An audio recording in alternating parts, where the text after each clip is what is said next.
Hello, hello. সালামালাইকুম হ্যাঁ, আপা। বলো। ওয়ালাইকুম আসসালাম, বলো কি? জি আপা, ওই আজকে কি ঢাকায় সব জায়গায় মিছিল ইসের সময় কারফিউ শিথিলের সময় মিছিল করার নির্দেশ দিচ্ছেন? না, মিছিল না, যদি ওরা নামে টামে তা আমাদেরও প্রেজেন্সটা থাকা দরকার ওইভাবে। জি, কিন্তু মিছিল কি করবে? না, না, না, না, না, মিছিল করবে না। তাহলে মহানগর থেকে নির্দেশ দিয়ে দিয়েছে সব ওয়ার্ডে সব জায়গায় মিছিল করার জন্য। তাহলে এটা বন্ধ করাই না? দাঁড়াও, দাঁড়াও, ওদেরকে কে বলছে মিছিল করতে? ওদেরকে মহানগরী কি করছে? ওদেরকে মহানগর থেকে বলছে। মহানগর দিয়ে বলছে তো, মহানগরে কেউ না কেউ বলছে তো। জি জি তো সেটা একটু জিজ্ঞেস করো তো। জি, আমি জিজ্ঞাসা করছি, আমাকে মোহাম্মদপুর থেকে ফোন করলো।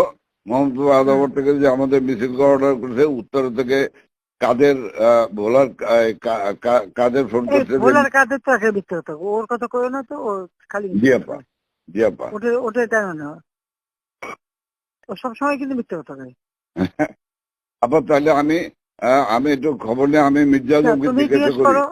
হ্যাঁ, মিসেস জর্জে কে বলছে কি, যদি ইন্টেলিজেন্স বা এদের থেকে বলা হয়, তখন এরা করতে পারে যে আমাদের প্রেজেন্সটা থাকলে তখন ওরা নামতে সাহস পাবে না, এটা জি সাপোর্ট হবে। জি। এটা হতে পারে, বাট তাহলে তোমাকে একটু জিজ্ঞেস করে নিতে হবে। আমি আচ্ছা। আমি ওদেরকে হেল্প করার জন্য হতে পারে, কিন্তু জি মির্জা আজমকে জিজ্ঞেস করে যে মির্জা আজমকে কে বলছে, জি, ওরা জিজ্ঞেস করে আমার জানাও। আমি জানছি। আর আপা ওই ওকে। যে তালিকাটা তৈরি করতে করতে বলছেন, একটা তালিকা তৈরি হ্যাঁ, করছি। তা আমি তাড়াতাড়ি। আমি রেডি হয়ে গেছে, আমি আপনার কাছে আজকে হ্যান্ড ওভার করবো। আপনি পিএমও থেকে ফেরার সময়, বুঝলে? হ্যাঁ, ঠিক আছে। আর ওরা আপা আর পিয়নদের একটা থাকে। বিষয় একটু হ্যাঁ, বলি। হ্যাঁ, বলো। আমু ভাই 14 দলের মিটিং ডাকছে হ্যাঁ। তার বাসায়। হুম। তো আমি যাব, হ্যাঁ, আমাকে যেতে বলছে। যাবা, আচ্ছা। যাও।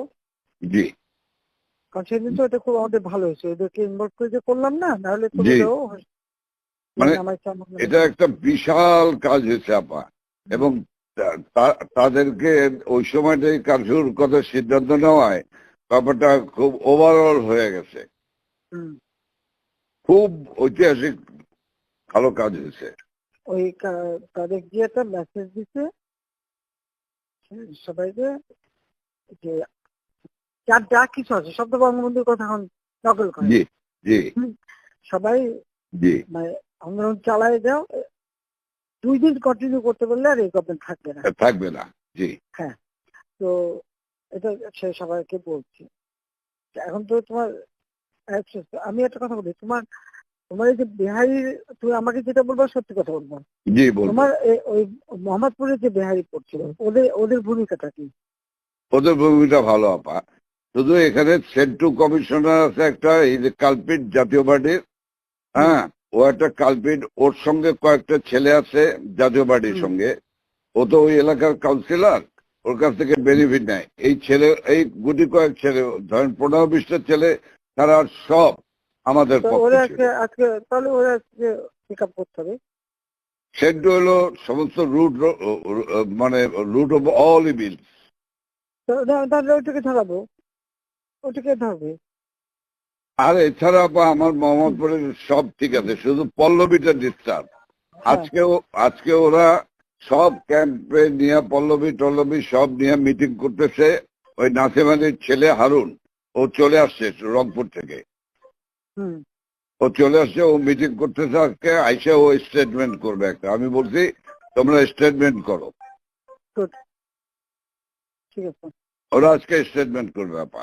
কিন্তু হ্যাঁ, ওরা যে সেন্ট্রাল ধরলে তো আবার জাতীয় পার্টি চাপবে। চুপ করো, জাতীয় পার্টিতে যেতে আমাদের কি আসে যায়? আচ্ছা। বাহ, আমার জাতীয় পার্টিতে আর কত দরকার নেই পার্টির। ওটা সেন্টু আমার হলো হলো অনেক জিন্দা লাশ। না, না, ওই যে জিন্দা লাশ। আমি জি বলে জি দিচ্ছি, যেটাকে ডিস্টার্বিং এলিমেন্ট বলো, আমি এবার একটা থাকবে না, সব সাদা করবো। জি আপা, জি আপা। আর একদম আর এবার ছাইকা ছাইকা ফেলতে হবে আপা। আমি তো বলছি এই যে ওই যে কুইল বস্তিতে সবগুলি যে ওখানে ঠুসে ওখানে থাকে, তোমার এই বিহারি বস্তিতে থাকে।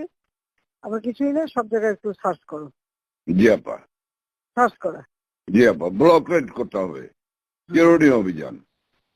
সেটাই চলতেছে এখন, সেটা চলতেছে, কিন্তু সেই সাথে জি আপা। বাঁচতে যেমন কিন্তু বাবরে বাবা। আর আমি ওইটা খবর নিয়ে সব তো আজবের কাছে ডিস্ট্রিক্টে খবর নাই, নিয়ে আমি আপনাকে জানাচ্ছি। সব তো ডিস্ট্রিক্টে নাই। হ্যাঁ, তুমি আমাকে ওইটা জানাও, এটা খুব জি দরকার। হ্যাঁ, জি আপা, আচ্ছা আচ্ছা। জি জি। সালাম।